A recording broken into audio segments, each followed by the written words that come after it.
out of VP, so they gotta keep it composed. And Pluto, right? He mentioned that, I think if we lose this match, it's on us. I like that idea, and I think he's pretty stoic, right? Knowing that BGT likes to taunt. But man, let's go. Giraffes game 1. BGT will take blue, and Virtus Pro will take red. It's Tezet taking on Fly Solo. Yeah, in terms of the bans here, BGT already batting out the Grok as well as the Arlen. Respecting this forward momentum kind of draft coming in from VP. And then VP respecting the Cho and the Sora is something you just don't want to deal with. Okay. So, I'm not too sure if the pattern will continue. It looked like it was going to be a pattern with the first 3 games of match number 1 where blue side was just dominating. But then, 2 game losses for Guangzhou Gaming back-to-back on blue makes it a bit more 50-50. So I don't think we're going to be talking about how blue side is way more favored, red side is more favored. It really depends on both teams. And VP, again, have the better hero pool. Yeah, I truly believe blue and red side should only be talked about in a vacuum. Right? There are certain metas where clearly one side is favored. But when the meta, in my opinion, after all the games in Wildcard, I think it's still open, right? We still see some picks that has potential that hasn't worked out just yet. And we know some picks that we hear in the background that we have not seen as well. So still up for grabs to say which one is the better side. But now moving on, banning out the Baxia for a team BGT, they understand the front lines from VP is one of the more scarier things. Because they're so good, that's where Gorka doesn't have to play the game. He's just there farming. Very specific ban there. That Baksha indeed, but the Zuchin comes through, right? For the side of BGT. Still a very, very high value mid lane, especially in this patch, right? The value is immense, like so much. Let me just say, VP though. In our game just now, I did play Jushin. Yeah.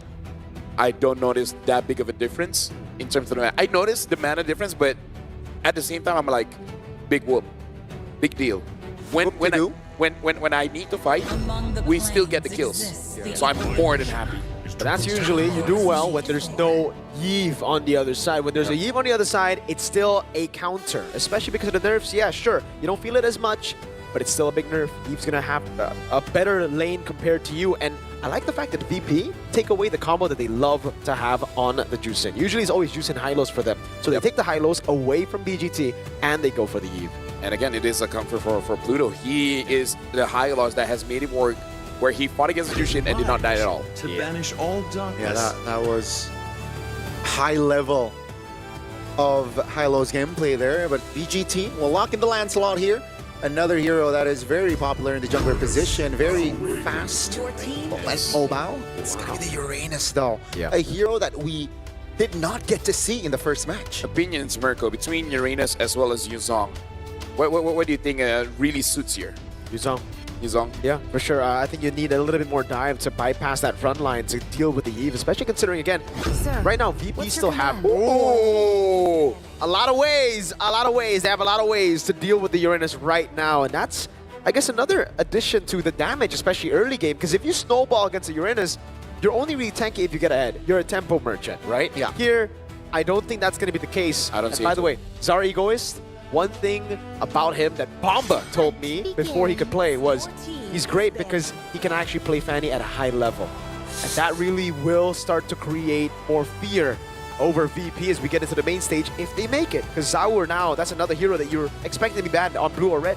Yeah, that's the thing. And I think with this Fanny pick, it caused more issues for BGT, right? You mentioned Uranus, a hero that needs the early game tempo.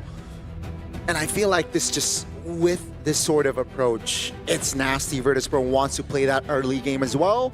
And with that, it just nullifies the Uranus potential. Second phase, Virtus Pro, they're like, no, let's eliminate that Ruby. It's going to cause problems to our Fanny. And potentially we might see, the Cho ban has already come through. So we might see a Moscow ban. Gentlemen, allow me to introduce a bit of what do you say when don't doubt them just yet? Benefit of the doubt. Okay. Let's introduce the benefit of the doubt, because with the previous code, we know from Pluto that Boostgate as well as VP, they have been scrim partners. And it's to the point where Boostgate had an opportunity to actually taunt them.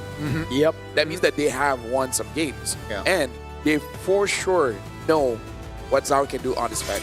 So let's just give the benefit of the doubt and say BGT, they're setting up some kind of trap by giving all of these amazing picks, because in my head, why do you want to give basically S-tier picks to S-tier individuals possessing S-tier mechanics in their own individual leagues? The truth this world Yeah, great point. desperately Great point. And needs. to add to that, right, it's just mobility. Wow. I think the theme here from the side of Virtus Pro, it's speed, right? With the Glorious Pathway, you know what the Fanny can do speed-wise. Let's see here. It's going to be the Yuzong band out, though.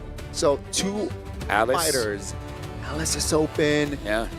I'm actually thinking like something like Terizla as well, if Yeah. you really want to lock people down here, because if you go for the Alice, it's pretty good, but the Juicing can just bounce away, right? It's not as easy to land. And in the lane, it's going to be very non-laney against the Uranus. They go Claude first, they're saved the XP for last year. Again, Super Agorka and VP, they just love the marksman. They love the traditional gold lane picks. They've never gone for fighter gold yet, I believe, in the wild card. Yeah, carries, Yeah, Ranger, and Claude, yeah. Are they forcing a carry pick here? Which Maybe.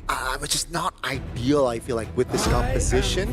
So I went in for the Moskov and the Gatot Kacha. So the only, like, sure, there's a small kit of crowd control in that Moskov, but yeah, I think the taunt, no real, like, crowd control from the side of BGT, which I don't like. I mean, we did, at least for me, I want to see Identity as well as Walker step up. They have heroes that can actually do that. They have ways to set up some damage, and the Alice does come true. So Still.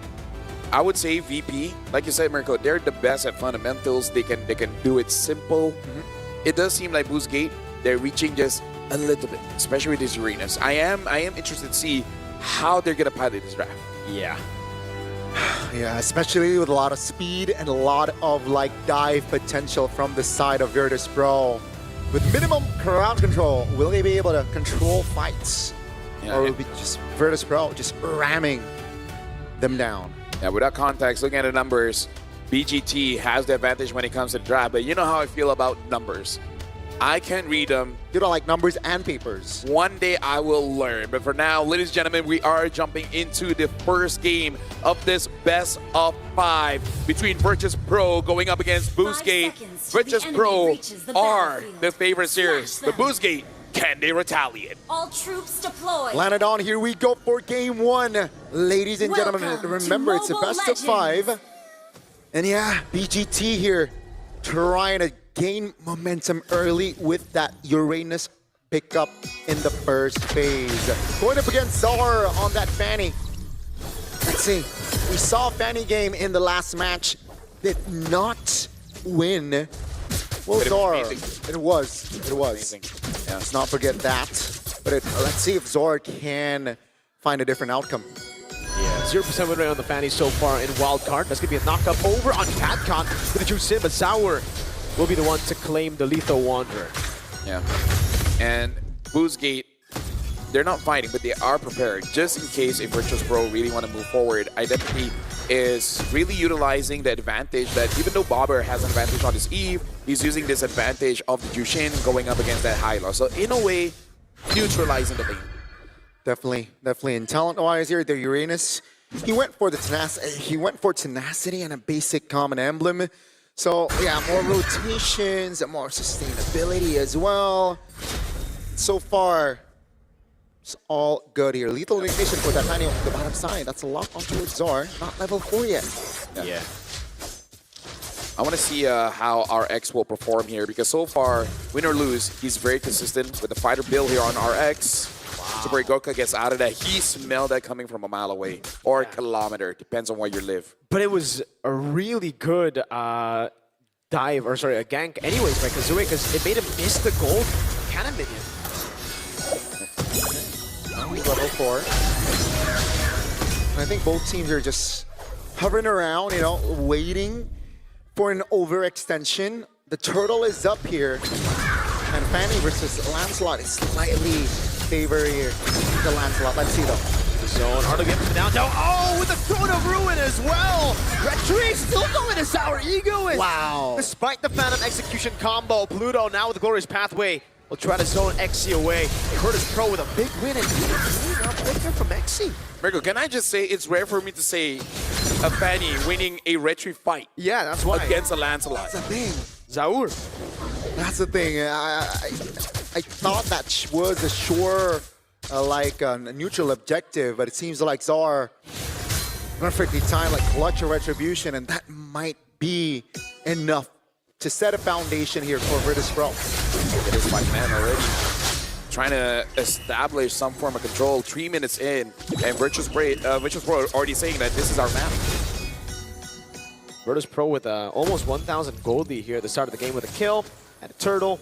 Item-wise, it is quite classic. I guess for Super Igorka here, right? DHS Rush. I feel like it's okay because, again, with the buff, it does make it so that he can involve in the fights and actually deal quite a lot of damage onto Walker as well as XC. And once all those guys are out of the fray, makes it easier for Zaur to really get onto the targets that he actually wants to get onto. Yeah, again, just understanding that there is minimal. Yeah, identity. If we talk after the beacon, that's the cables coming down as well. Can he find it? No, he cannot. Oh, yes, he gets the kill in the end. The turret. But a kill revitalized from Pluto, and he escapes. Wow. A clutch retribution earlier, but that was a clutch revitalize as well from Pluto, keeping his teammate alive. And again, 4 minutes in, it's a healthy goal lead built, established by Virtus Pro. 1,500 gold as a turtle will spawn here in 10 seconds. So again, they might just double their lead. Backup got that one. No. And this is the best way I can describe this: demoralizing. Level ahead too. Looking for more here. Purple buff going to be contested here. Can he go correctly? He does, and that means Turtle should be free. They got what they wanted. Beautiful stuff by BGT. And this is why I shouted out to Alice for backup, man. When he picks up this Alice, it looks immortal. Yeah. That's the best way I can see it. So far, no, that's a fine game. Oh, instantly on identity. Super Igorka is the one who gets the kill. Now Blazing Duet as he picks up the DHS. Virtus Pro steamrolling through, and they're not even going to rush the turtle. Knows that the purple buff is up. XC gets away with the consecration and the dash out. Yeah, the river control is definitely theirs. Virtus Pro, again, just creating a statement here in the early game. First 5 minutes is definitely theirs. That SOD nearly lands on the right timing, but Virtus Pro again, just doubling their lead, doubling their advantage, and Pluto. There you go, playing with fire. Nah, I mean, like, he said it in the quote, right? It's like, I don't really taunt, but maybe, However, maybe against BGT, because they like to do that against us. But I also want to say that the mentality of this player, they're really thinking of this game in the next level. Hold on, it's our target is fine. But you see in that turtle fight, a lot of pro teams do this a lot too, but they do it so beautifully. Everyone times their attack so that even if Zaur doesn't get it, someone definitely will. Everyone was trying to last hit that one. Yeah. yeah, I mean, it's very, very, again, just well coordinated here from side of the Virtus Pro. Okay. Oh, Zar's level got 9. Okay, got Dewey got that, so still a level. Oh, it's a dive under the turret. Oh, the SOD barely missed it there. Good talk coming down. Zaur might be locked down. The turret falls again before they can do it. Identity actually flick a forward throw to ruin by Bad Cot. Locks Identity down. No flicker, no beacon. He's cooked 0-4-0. So no Fanny after this, no? I feel like once you see that Cho ban, Yeah. you can kind of also feel like, That's a sniff. You can sniff. yeah, because it's one thing that he's good at defense, but it's super demoralizing when you twice now, low HP, you caught him mid-air, and he still survives. That's one of those things where you start to say things in your mind that you're not supposed to say on broadcast. There you go. Control coming down with the cables as well. Taunt landing too, and the fade away with purple retry. Zaur is so efficient with it. Man, that was a cheeky kill. Demoralizing. Demoralizing. You think you get the kill, he survives. You think you survive, he got that kill. At this point, it feels a bit unfair. Oh my god. You usually see like red retry on that. Yeah, earlier kind of name as well, but he decided to go for purple. And that's why. It's burning him down. no way you take that, brother. No, That's rude. Perfect turtle for VP. And on a Fanny too, right? Perfect in general. 0-5 kill score right now. He has the #1 KD right now, right? He's leading with Egorka, I believe. With a Gorka, yeah. Who is still deathless. 2, by the way. So died once with Egorka. Yeah. No, died once the entire tournament. The entire The tournament. entire yes. wild card. Exactly. And it feels like Virtus Pro, they know when to press the right buttons here. Oh, the ruin off angle! And the combo is beautiful! Again, now the blazing duet super Egorka is tearing down Exy. They can do whatever they want. 7-0, a 4,000 gold lead, 3 turtles, 2 turrets. Oh man. Mirko, can we skip tomorrow shooting? I just want to spam Alice tonight. Yo. I just want to rank with Alice. I mean, you cannot blink, can you? I tried. That was off angle, dude. Exactly. I love it. Right? The creativity that COD brings to the table for this team is evident. 5,000 gold lead now. I think it's just growing by the minute here, ladies and gentlemen. And Virtus Pro, they do not forget about the turrets as well. Boosgate still not able to get a kill. Like, Kazooie can walk up here, but we know they're not going to go all in because it would be suicide. Now it's going to be Zari goes with the tables, jumping in, throw to ruin. Finally, we see some misses, you know, to make them look human. Yeah. Just to make sure this is not AI. Yeah, they're like, hey, I swear we're human. Trust. Looking at the items here, in terms of items for bad COD, it's just the Radiant Armor as well as the Dominance Ice. Damage coming in from Eve is going to be big here because after completing the Glowing Wand, now with the Lightning Trenchant, and I would say despite all the pressure, RX is only losing about 800, 900 gold. It is a lot, No. but it's not as bad as you think it is. Definitely could be worse here for RX. But man, the Fanny also just doing work, right? With the penetration item and the triple. Again, like, Pluto is like, dude, I know you're gonna get me low, but you're not gonna commit on me because if you do, that bad card just taps that ult, and then you're all in ult. Oh, look at that. Even Xy's taking way too much damage here. A few pokes coming in from Bobber is all he needs. No way they just missed. An SOD maybe.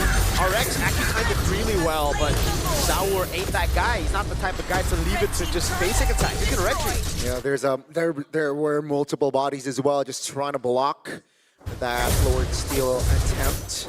But man, yeah, I mean, Boosgate, they're struggling to even find a kill on the board 10 minutes in.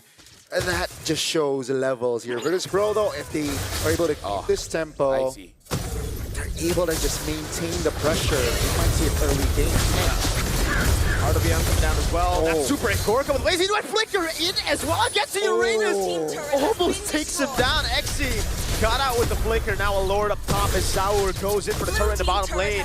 Won't be able to take it down. RX only now finishes up the DHS as Badcott looks for an opening to go for the Throne of Ruin, but at least for Boosgate, they got good clear. Yeah, I mean, to where Gorka, again, he's just waiting for those highlight plays, but it's like, fight me! Fight me! God. Dude, my team is having so much fun, but what about me, man? He wants to get in on the action. He picks up the battle, but at this point, you know, what they need is just A miracle, a mistake, or just a big one. A big one, Not yeah. just the, Like VP have to, the type of mistake they have to do is like diving into the base as 5. Into the fountain. Maybe not. Going to ruin again. Perfect. Time over RX. The combo comes in for Sour. Let's pick up a killing spree now. There you go. That's the main wave clearer. Or Boosgate down for 28 seconds. I gotta say the only time I see those kind of Atlas is when I watch Sanford live stream, but Very good. That's the blade to duet. he's like damage testing. His blood on towards the Uranus. Yeah, it's limit testing. There's Limit like, testing, can I kill him with just an ult? Let's try. it's like, is this enough items? Okay, not noted. We need a halberd. Put on paper and then use it later on. Speaking of, right now, it's kind of like the quest. Can Virtus Pro maintain perfection? Yeah. That's it. Like right now, they're thinking of how do we get this game with 0 deaths? Yeah. That's their. Is that their side quest or main quest? I think at this point, the wild card is their side quest. Yeah. Yeah. Fair enough. Fair enough. Let's see the item update. Malefic gun for a Gorka. So that's the Trinity plus gun. And if you take a look at the Eve as well, she had the glaive. So there's a glowing one. There's penetration as well. Basically, everyone dies. Basically, right? And also peep the fanny, right? Brute force breastplate.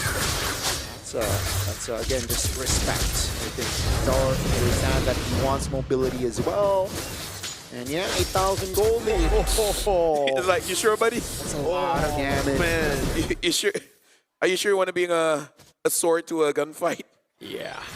And he has a Malefic gun too, so he's got plenty of guns. And he has a sword too. Yeah. Yeah, he's everything. And that sword can even hunt demons. Good one. The Lord. Silence and then just good one. The Lord should be open here. 13 minutes and BGT looking for an angle. Oh, yeah. Perfect. Over to Waxer. One cable is all they need. They don't even go for the Lord. They're going to go for bodies, man. Down with cables again. Kazue for bad caught again. Comboing with Bober. And Super Agarka's finally like, I got the items, boys. We got through the Uranus with a blazing duet. 4-0 and 2, 11-0. Virtus Pro are trying to win wildcard without dropping a single death. Oh, Pluto! Stop, Pluto! Oh, come on, Pluto. Come on, Pluto. Right as we say it, Pluto.